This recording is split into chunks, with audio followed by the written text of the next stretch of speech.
This next subsection examines how ICTs have come to the help of governments in addressing goals to promote the concept of justice and to provide strong institutions and partnerships. This section specifically addresses goals 16 and 17 of the SDGs. The world has committed itself to a more humane and inclusive society, and goal 16 is to promote peaceful and inclusive societies, to provide access and justice for all, and to build effective, accountable, and inclusive institutions at all levels. Within goal 16 specifically, are ICTs, governance and e-government, ICTs and the preservation of cultural diversity and resources, and ICTs and peace. There are a wide-ranging applications of the use of ICTs in e-government. We have come a long way in the last 15 years. Essentially, the use of ICTs and its application by the government for the provision of information and public services to the people is what e-government is about. Therefore, it can be referred to as the use and application of ICTs in public administration to streamline and integrate workflows and processes, effectively manage data and information, and enhance public service delivery. Let's look at one very interesting case. In Vanuatu, a remote island in the South Pacific, the birth certificate is a key document to ensure benefits and protection. Given its isolation, it is difficult for a remote island to get this from the capital. The UNICEF, along with the government of Vanuatu, has been using mobile phones to register births of children, especially in the distant islands. The birth registration system simplifies the process by allowing information about a newborn baby to be entered into a pre-programmed mobile phone, which in turn sends the data to a specific civil registry database. E-governance makes possible other forms of public engagement with government.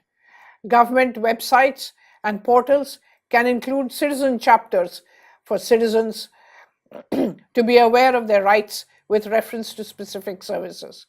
Websites can promote online discussions, online voting on specific issues, making decision-making participatory.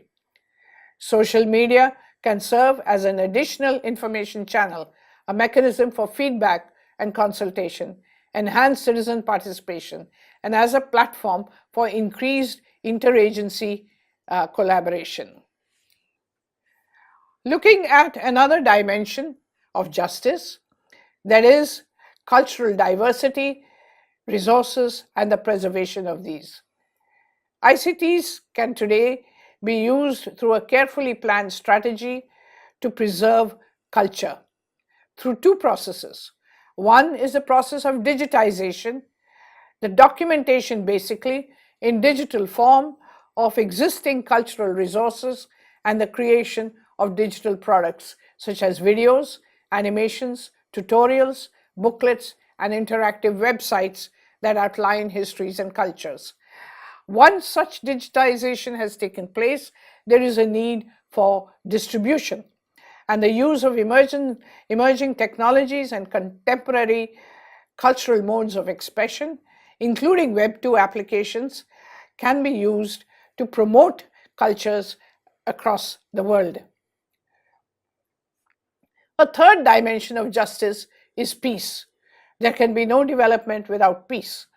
And very simply, while in and of themselves technologies cannot create peace, they can certainly contribute to an environment where people can easily communicate, share, and talk to each other and understand a given situation. In the Philippines, large-scale demonstrations organized via cell phones and SMS were a major factor in forcing President Joseph Estrada to resign, thus bringing about change without large-scale violence. In India, following a horrific rape of a young woman in 2012, large-scale demonstrations, again organized countrywide via cell phones, SMS, Facebook pages, compelled the government to enact fresh laws making for stricter punishment for crimes against women. When we look at partnerships, which is Goal 17 of the Sustainable Development Goals, reflects a recognition that these goals cannot be achieved without a sustained collaborative effort among all stakeholders. So we have to move from a shift in a delivery of development goals from the global community to national governments, whose responsibility it is to implement and achieve the goals to which their country has subscribed in 2015. The Global Partnership for Sustainable Development is a multi-stakeholder network of more than 150 data champions harnessing the data revolution for sustainable development. Its members represent a full range of stakeholders, that is, data producers and users, governments, companies, civil society groups, international organizations, academic institutions, foundations, statistics agencies, and data communities.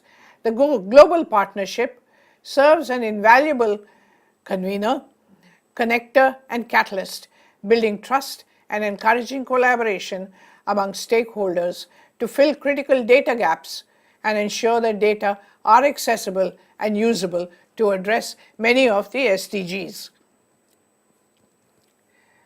So to summarize this section, government consists of a formal superstructure, while governance is concerned with outcomes of government functioning.